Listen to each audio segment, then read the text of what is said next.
Sahaganalalitamshlemushahanvutamscha Namami Vishnupadaya Krishna Krishnaya Bhutale Srimate Bhaktivedanta Swami Namine Namaste Saraswati Devi Gauravani Pracharine Nirvishesha Shunyavadi Paschatya Deshatane Vanchakalpatarvishakapas Evacha Patitanam Pavanebhyo Vaishnavebhyo Namo Namaha Jaya Shri Krishna Chaitanya Prabhu Nityananda Shri Advaita Gadadhara Srivasadi Gaur Bhaktivedanta Hare Krishna Krishna Krishna Hare Hare Hare Ram Ram Ram Hare Hare. I'm just making sure even if power goes away here, we continue to be connected. So you may recollect that last time we had discussed further from here. We had specifically discussed the duties of Brahmanas and Brahmacharis. So we had taken this from the Bhagavad Gita and 18th chapter and from the Canto 7th of Srimad Bhagavatam. And today, Acha, did we discuss the duties of Kshatriyas as well? No, Prabhu. Okay. So let's go ahead with this. So this is the description again from the 18th chapter of the Gita. Would anyone like to read this? Yes, Prabhu. Kshatriyas: heroism, power, determination, resourcefulness, courage in battle, generosity, and leadership are the natural qualities of work for the Kshatriyas. See, these are the qualities by which we can identify who is a natural leader. Like nowadays, you see everyone, claims to be an expert in leadership. People give talks. YouTube is just filled totally. Then you see so many people that take up leadership of communities, of countries, of states, and of organizations, of non-profits, and what to say of a village or of any kind of province. So heroism, however, not heroism, leadership, however, can only be identified with very specific parameters. Now, these are the duties. See, duties means whether I like it or not, I must exhibit these. What are they? First is heroism. Heroism means one should have the guts to take up the initiative, to take up the responsibility, to walk in the front, to lead from the front. Today, often when there are difficulties, the so-called leaders are sitting in their air-conditioned offices, or as they say, there is a saying something like sitting in the ivory towers or something. Like it's something like that people don't know what's happening in the campus and they're just sitting in the ivory tower. I think ivory tower was a place in some big famous university, and then the leaders would meet in some top floor of that for their management decisions, but they don't know on the ground what's happening. So real heroism is when one actually gets on the ground, one gets his vent, one has to get his hands wet, one has to get into the dirt, and one has to lead from the front, one has to face it himself. So that is heroism. Today people talk about all this Spider-Man and I don't know, whatever, so many men this Hollywood keeps making, especially, but that doesn't make a person hero, all those things. Real hero is like actually practically, one is able to lead from the front, especially when it comes to facing difficulties. Second is power. Actually, heroism also may mean even if principally the call is tough and most of the people may oppose it, yet principally one has the guts, the heroism to do the right thing, like that. Then power. Power means a person also has to be authoritative. He has to use power if required. Prabhupada used to say, Srila Prabhupada used to say, the king must be, the leader must be lamb at home and lion at chase. Inside with the team members, we should be like a lamb. Prabhupada also said once a leader should be like a Bengali mother. So Indian mothers are, see, mothers by themselves are very famous to be like soft-hearted or very loving, caring. On the top of that, Indian mother, and on the top of that, Bengali mother. That's what Prabhupada explained. Bengali mother means too much.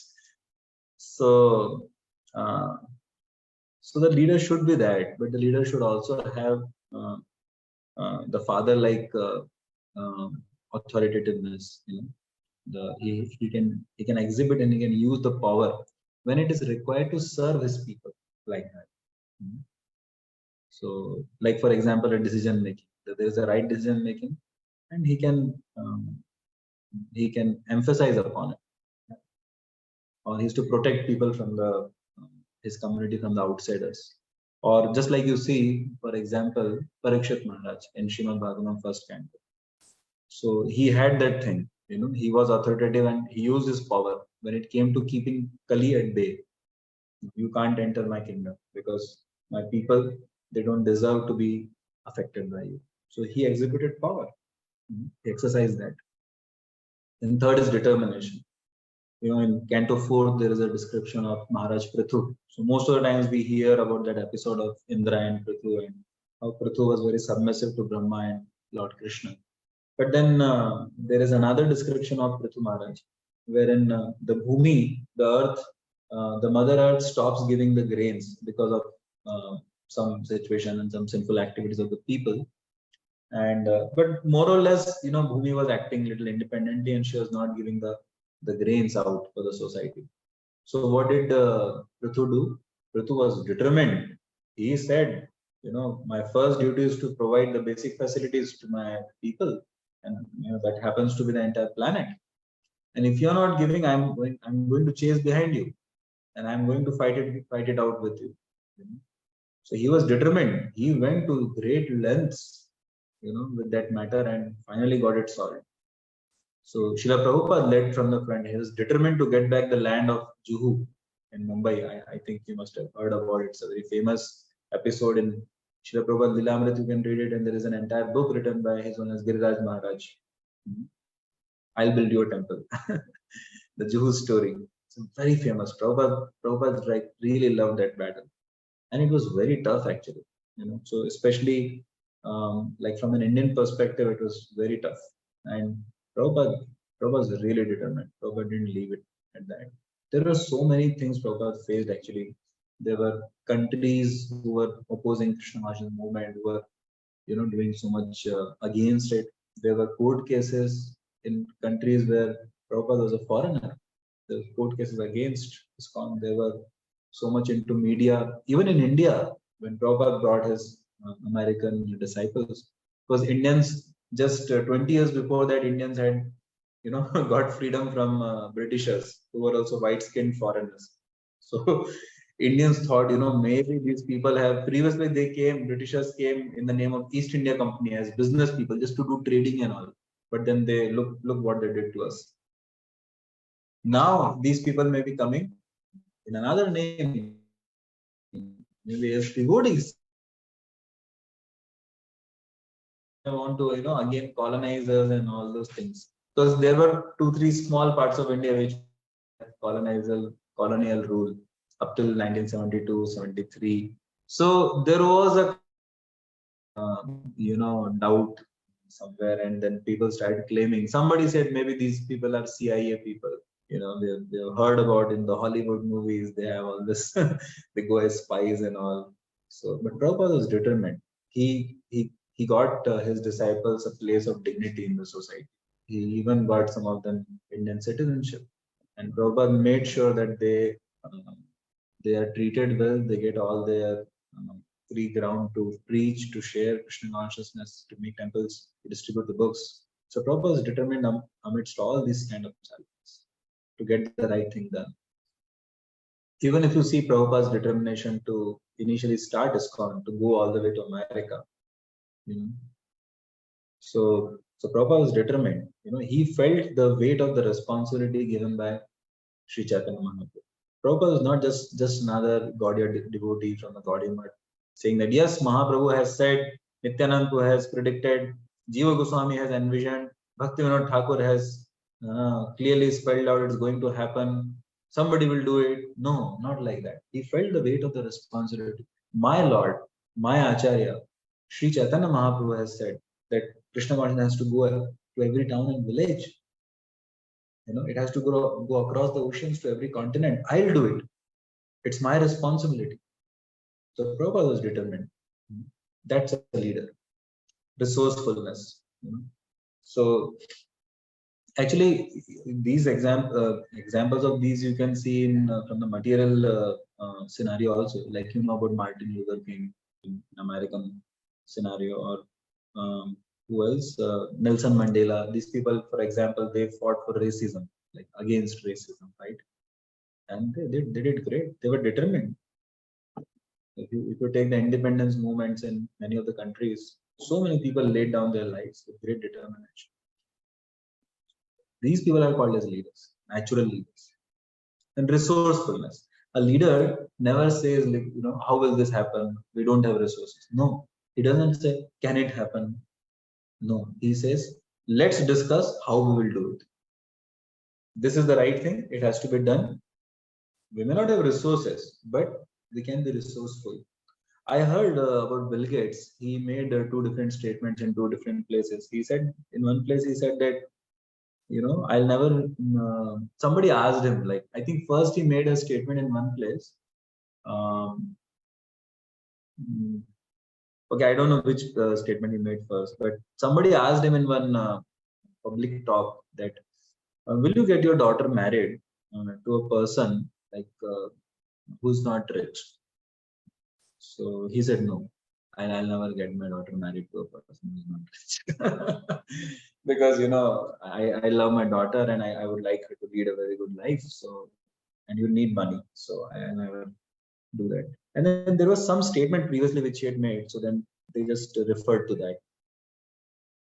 So then they caught him, like, checkmated him, like, it doesn't reconcile. So maybe you're fooling us around wherever some good thing is there, you're speaking and all. So then he explained, I don't know about his character, I'm not endorsing him. I'm just saying something which he said, very beautiful thing. He said that I don't consider a person to be rich just because he has a lot of property, just because he has a lot of money, or he had a big position like that of a CEO or founder of a big company. No, he said, I consider a person a rich when he has the talent, when he has the guts, when he has the resourcefulness to get money. Because he said that there have been people who have got empires, who had got, like, who had inherited a lot of fortunes, but they squandered it all away. In India, there are these 2 brothers, Mukesh Ambani and Anil Ambani. So they got 50% property of this Dhirubhai Ambani, who was like Reliance, the biggest consistent business empire in India, Reliance. Mukesh Ambani flourished like anything. He has multiplied the business many times over. Anil Ambani lost it all. In fact, he has plunged into so much of debt. Like at one point of time, he was having like thousands of millions of dollars. Or, you can even say much more than that. I don't know actually. There's hardly any calculation to it, but lost it all. So rather a leader should be resourceful. There are so many stories. Prabhupada said a story. Prabhupada said one time a young boy, literally a young boy, a teenager or even smaller than that. He was not having any money to feed his mother and for himself. He goes to a rich guy, like a grocery store owner, a big one. In India, they call it Sethji. So then he says that, please help me out. He says, no, I will not help you out. Why should I give you anything? So he says, if you give me a little help, then I can build my life upon it. So he says, okay, you're really willing to, like, are you really determined and you really mean what you say? So he said, I'll give you something. So then he looked in his shop, and he found in his godown one dead rat mouse. So he says, I give you this, and he picked the dead body of that rat with his tail, and he just handed him over. This is my help to you. Start from this. Now today people talk of all this, startup gyan and angel investor and all this nonsense actually. But I mean nonsense in the sense, what example I am giving in front of that, it really seemed to be nonsense. So they lose so much money and they do so much of all this, fantasy and all this about business startup and all. It's a big thing they make. But you know what this boy did? He actually said thank you, and he took that rat. He went to a person who was having a cat, okay, in his like a pet cat, and then he said, if I give you this rat for your cat, what will you give me? So that person gave this fellow 1 rupee. Okay, you saved like you give food to my cat, so he gave 1 rupee. With that 1 rupee, he buys chana. Chana means chana, right? Like, what do you call it? Chana, I don't know. What do you call it? What do you call it, by the way? Gram, I think. Gram, Prabhu, I think they call. Okay, gram, yeah, maybe. Like you have this in America, you have this sweet corn and all. They sell it here and there, like vendors near the parks, near the amusement parks, or the cinema houses and all malls. You just take popcorn like that. So he got this grams or peanuts or something. In India, they sell peanuts. And then he went to a park and he sold, like, actually, he just heated it somewhere and then he sold it for 2 rupees. So with 1 rupee, he took some food and some of the basic things which he needed. And with 1 rupee again, next day, he bought some chana and again he sold. Again, he invested the 2 rupees. Again, he bought some chana. And by evening, he had 4 rupees. And he took food and all the basic things for 1 rupee. Then again, next day, 3 rupees, he bought chana. And then he sold it for 6 rupees. Again, he had 5 rupees left for his basic needs. Then 5 to 10, then 9, then 9 to 18, then 17. Now you can do the math. So Prabhupada explains that after 5 to 6 years, he had his own shop, his own property, his own shop. And then he went on, and after like 2 decades or so, he was a big businessman. He was a multimillionaire. And he shared this story, that how I got this rat. Like it's a real life story. So Prabhupada explained that he said to his disciples, some disciples, he wrote, Prabhupada says that my spiritual master, he didn't tell me about resources and this. He just told me, whenever you get money, print books. And money, where I have to endeavor, na? And you go to the West and you preach Krishna consciousness. So Prabhupada said, I worked hard. Okay, where can I get this thing? Where can I get people? How can I get permission to preach somewhere in whatever university? Or how can I get money?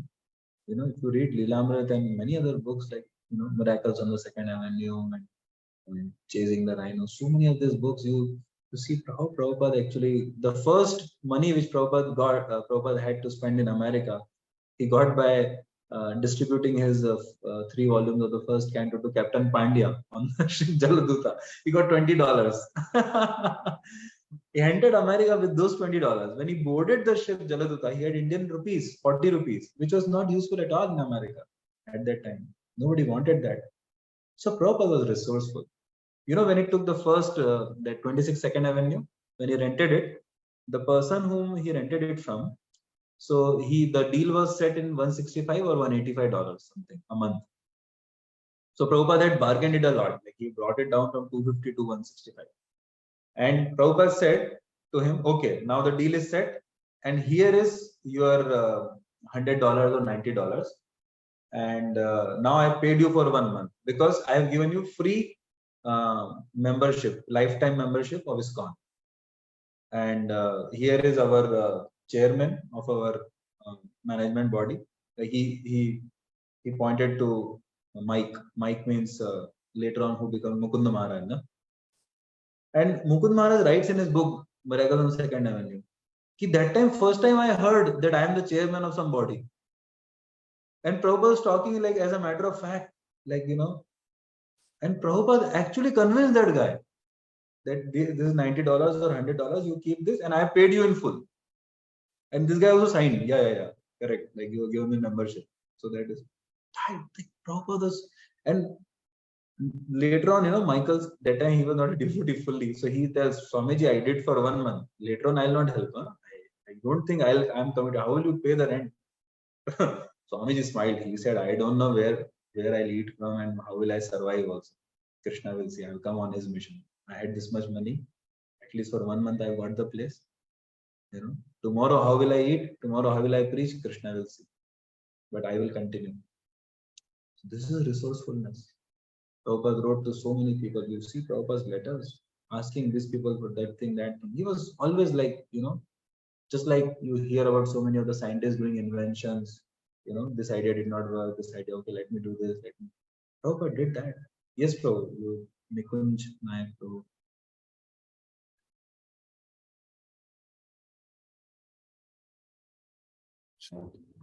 Hare Krishna, Prabhu. Yeah, my name is Satwat.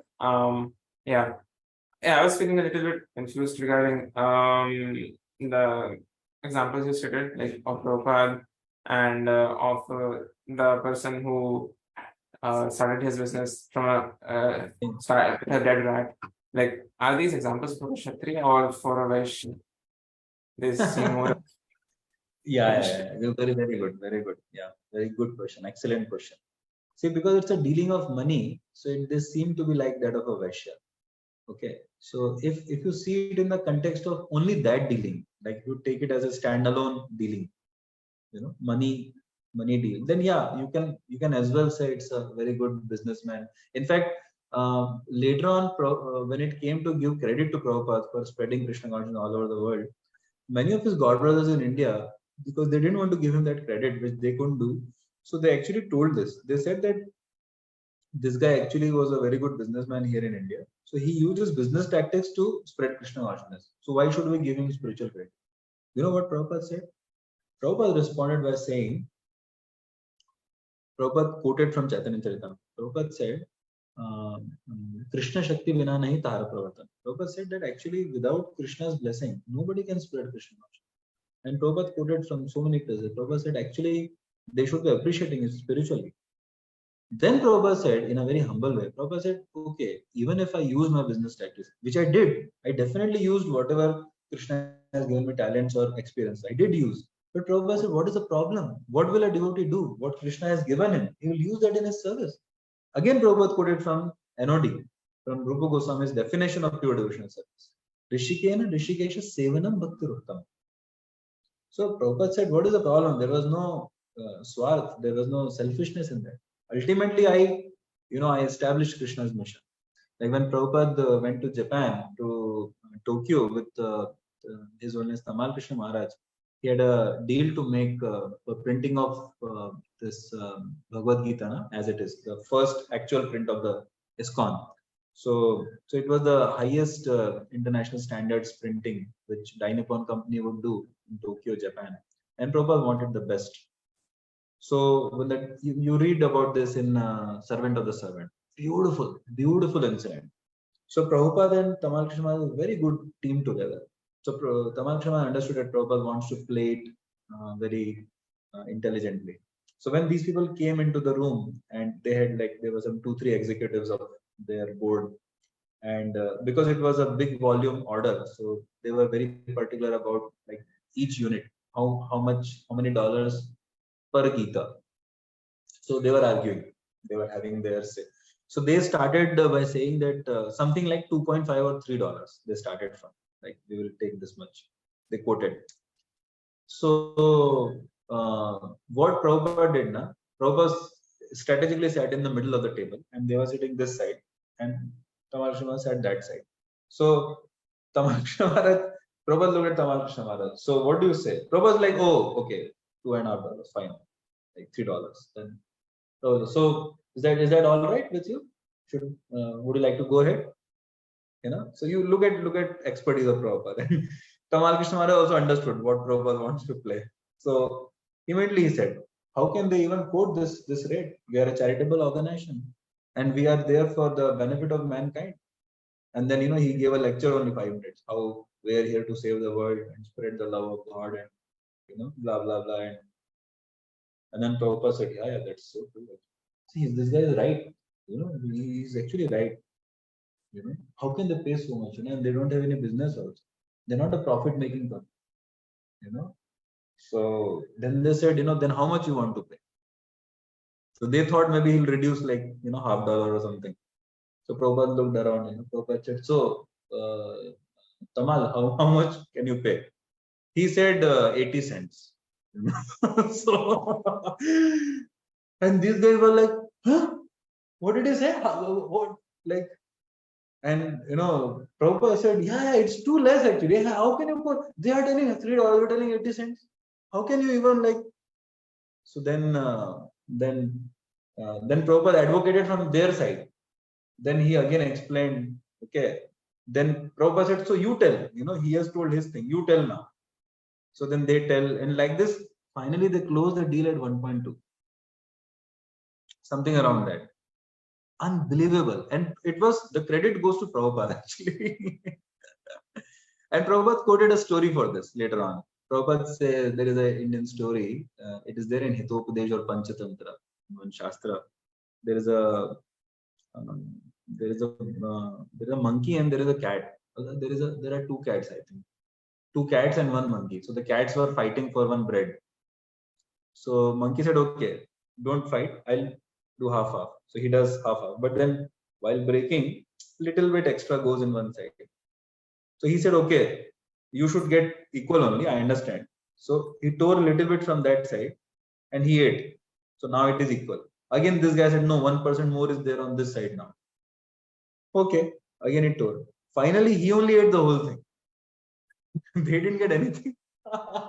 So see, Prabhupada didn't cheat in the sense that Prabhupada lied or Prabhupada had lack of integrity. Never.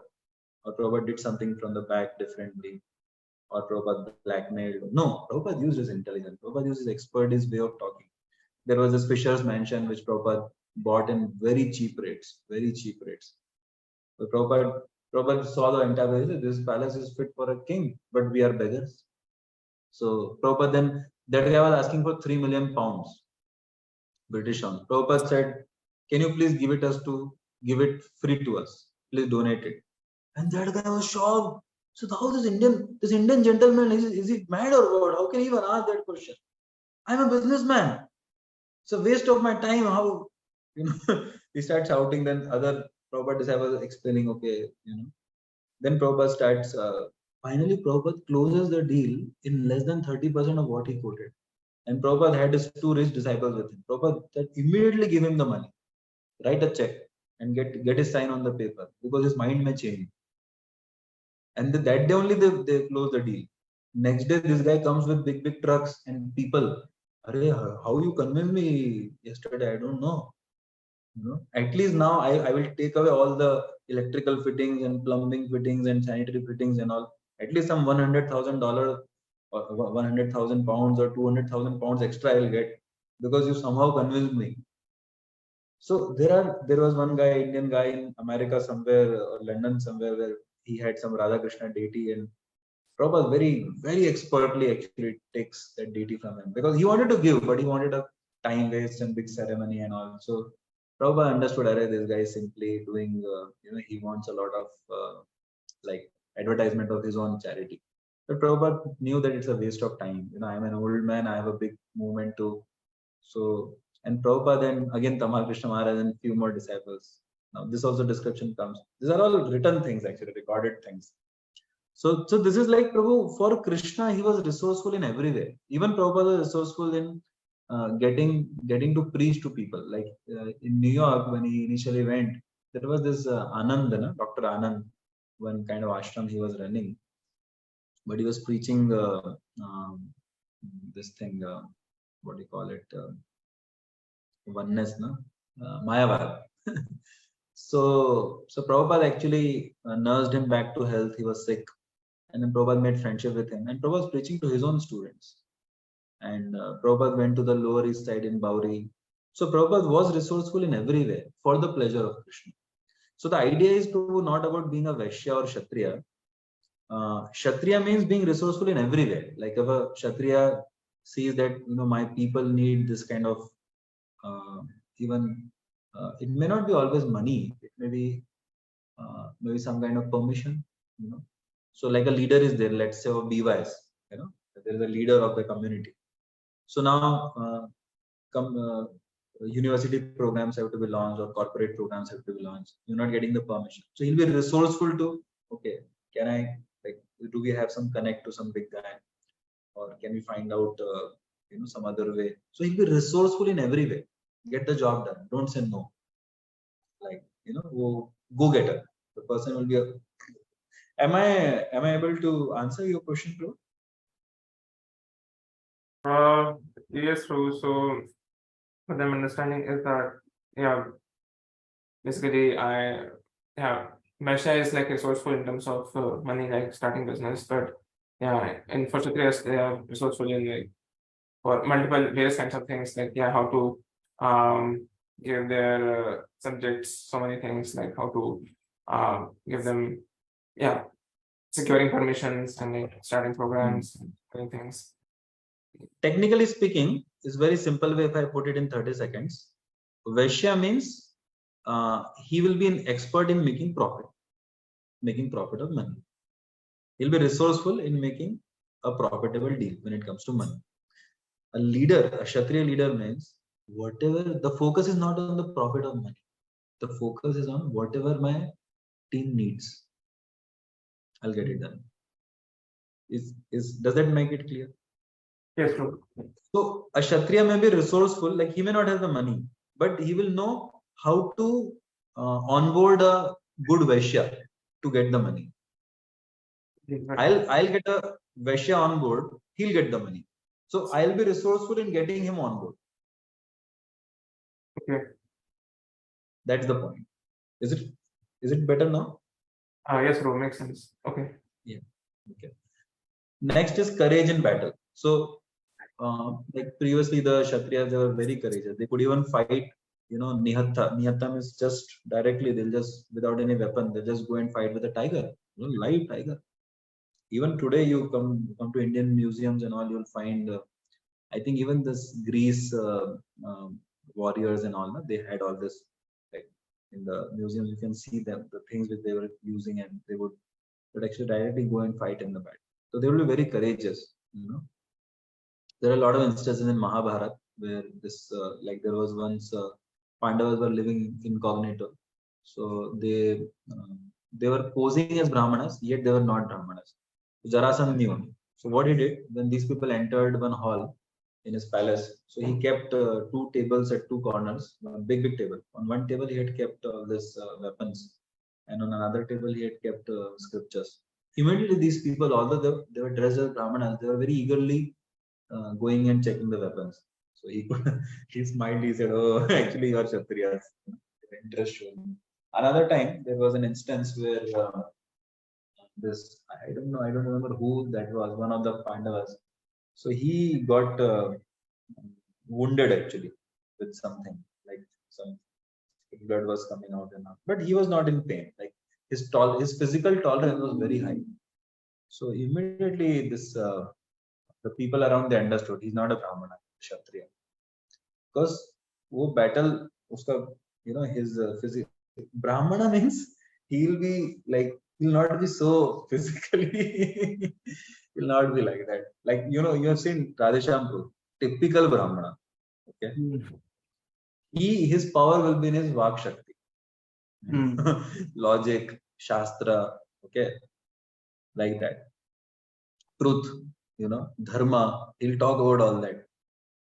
And you can also see, if you want to hurt a Brahmana, you just say, "Arey, you are lying," but sufficient. It's as good as sending him to jail.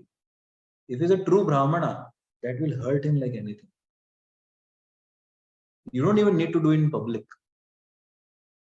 That is the integrity level of a Brahmana.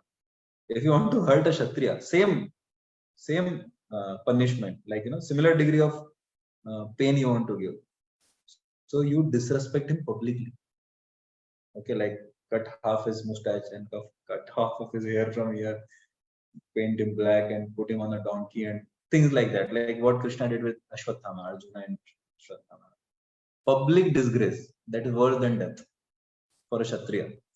For a Vaishya, you have to penalize him with some money. These things don't work with him. If you want to give pain to him, penalize him with money. That is a language which hurts him, which benefits him also. And for a Shudra, you stop his sense gratification. Hey, don't give him sweet for next 1 month. Don't give him like whatever his sense gratification is. Like you tell him you can't touch your wife for next 1 month. Oh, he'll be like, because for him that is the goal of life. So actually the Vedic system was very refined, very refined. This today's society is classless society. They don't understand people are different. Varna, ashram, what is like, look at the food. One man's food is another man's poison. So there is a lot of like the same thing doesn't hit everybody. The same thing doesn't benefit everybody. For a sportsman, you give him, one dinner with Federer, Roger Federer or something. So like he may be, but for a spiritualist, like for, Kautakarna Prabhu, you can, one evening with his own Niranjan Maharaj. Very nice, Prabhu. What will I do with Roger Federer? So it's like, you see so there's a differentiation between people like that. So courage in battle, and then generosity. So if you check Karna's example, if you check Yudhishthir Maharaj's example, Janak Maharaj, and if you check the 14th or 15th chapter, is it of first canto, wherein Yudhishthir Maharaj is asking Arjuna the questions, why are you sad? So he's asking a list of like, almost 50-60 questions. Did a woman approach you in distress and you did not help? Because if you're a Kshatriya and you did not do that, then you must be sad. Or so like many questions here. One of the questions he asks is, if a person in need of money or food came to you asking for charity and you did not give, you could not help him. Like you are not generous. Like that. So actually, we can discuss hours and hours on this, but I know time is already over. But the point is that the kings were generous. The Kshatriyas are very generous, very generous. Even at the cost of their own selves. You must have heard of Maharaj Shibi, Maharaj Rantidev. The one of them, he gave his flesh like to that praja, that animals, the birds. And to another person, he was fasting already for so long. But then, when this Chandala and all his dogs and all came, he just gave a fine, take. That was their generosity. And leadership. Last one is leadership. Leadership means like you take initiative. You don't wait for anything. You come ahead. There is a Hindi song. Yadi koi saath tere na aaye, to ekla chalo re. Means nobody's maybe taking the first step. Nobody's coming up with. Nobody's saying, "Hey, this is wrong." People are like crowd mentality, herd mentality. No, you have the guts. He will have the guts to come up and discuss for everyone. He will have the guts to remind people this is not the right thing. You should do the right thing. Or he'll have the guts to take initiatives. Okay, he'll have the guts to come up with the right ideas like that. So leadership. He'll own who'll build the cat. I'll build the cat. Let me take all of your head. Natural. These are the natural qualities of work for the Kshatriyas. So I'm sorry for maybe it was too quick or but I just wanted to finish in 45 minutes and I think we are just exactly that. So was it understandable, Prabhu? Yes, Prabhu, thank you so much. This detail is very helpful. Especially like you said, the heroism means one is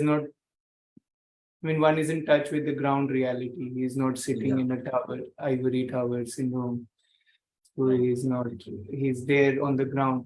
So we often quote Her Grace Malini Mataji and His Grace Shri Krishna Purushottam Prabhu, that they are our co-Sankirtan leaders here and they are always on the field means every weekend. So they lead by example.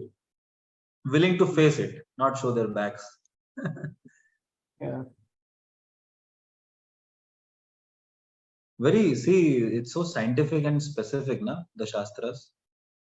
Actually, in all these MBA colleges and all these courses, they should be teaching these things. There's no ambiguity and there's not too much of cluttering also, too much of stuff. basics are there, and then there's lot more advanced things also in many shastra. They're like, we're just taking the basic things. If you study Bhagavatam section, then Ramayana on Chitrakoot, at Chitrakoot Dham, in the state of Madhya Pradesh, there is a Chitrakoot Dham. There is a parvat called Kamadgiri Parvat. There was the famous meeting of Bharat Maharaj and Lord Ram, and Lord Ram spoke to him that how you should conduct the leadership in my absence, 14 years. And my goodness, what? Actually, all the senates and MPs and chief ministers of states and heads of the countries, they should be taught just those instructions of Ramayana, which Lord Ram gave to Bharat, how you should serve and rule in Ayodhya. Brilliant, absolutely brilliant stuff, and core to the detail and heavily based on the principles, not like according to all templates or conventions they will work. And if you read them, you will cry tears of ecstasy. This is called knowledge. This is the stuff, Baba. But unfortunately, people don't know. These are the gems. These are the diamonds. Okay. Anyways, I think we'll stop it for today here. And thank you very Hare much. Krishna. Hare Krishna. Hare Krishna. Acyuta Mohan Prabhu. Hey, is there time for a quick question? Yeah, sure. Lokbandhu Prabhu. Yeah. Lokbandhu Ram. So like in the modern age, we see like the application of different ideas of like social orders, and then we experience some good results and plenty of bad results. Do you know of any examples of like a correctly functioning Varnashram system that is in effect on the planet today? Thank you very much for the class, Prabhu. Like I really liked the graphic that you showed first, how you related the 4 varnas to the body of a person. That really gives us an insight to see how each varna they contribute something unique that's important for the functioning of the whole. But yeah, that's my question, Prabhu. Thank you. Thank you for your kind words. The question which you have asked is a pretty sensitive one, and it has been the question of many devotees. What I would like to share is the experience of many leaders, which has evolved also. So first thing, Prabhu, we can always go for the North Star, for the North Pole. Although we may never reach it, which means we may never be able to get an ideal situation, because it's an utopian idea in Kali Yuga to have a very, very, very ideal setting of society. But we can achieve as best as possible with our sincerity. That's one thing. And which is there in many places. Yes, it's there.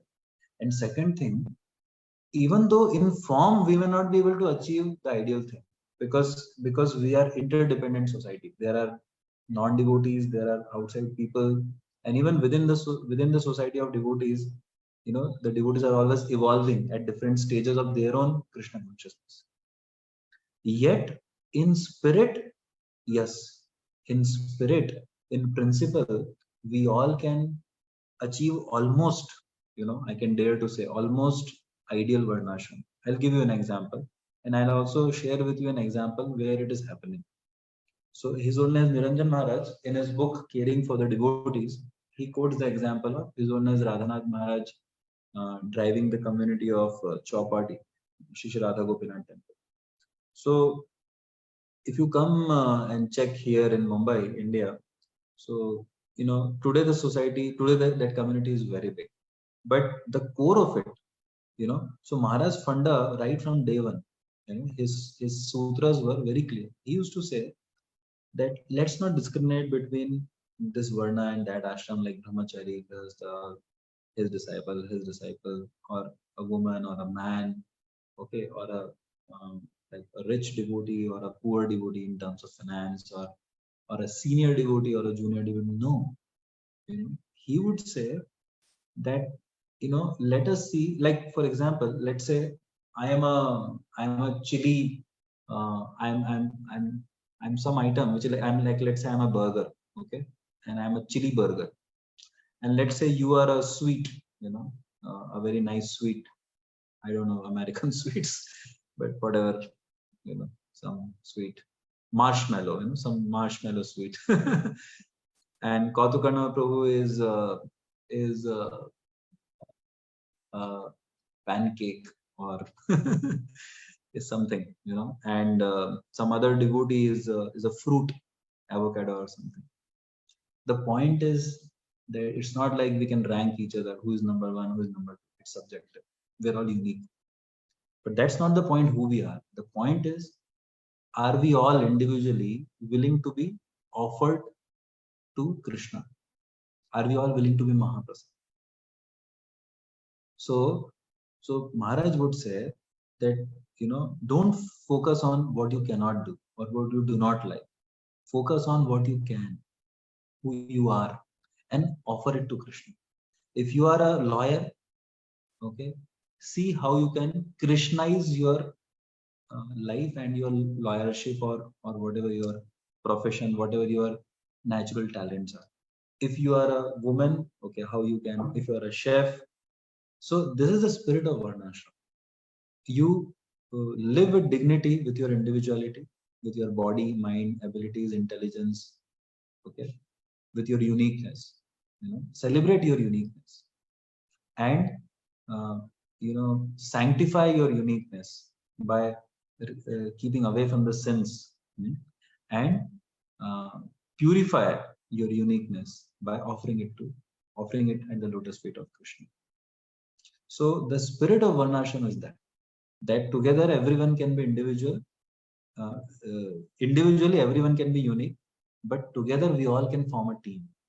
And in the center, our objective collectively and individually can be to please Krishna, to serve Krishna, and to serve the entire world, every living entity, with that center. And this is the Varnashram we can practice anywhere, even though the form may not. So at each level of whether it's a small temple or it's a bigger community, the leaders have to strive towards this kind of culture. So did it make sense, Prabhu? Could I answer your question to some degree? Absolutely. Yeah, that gave me a lot to reflect on. Yeah, the statements in the Bhagavad Gita about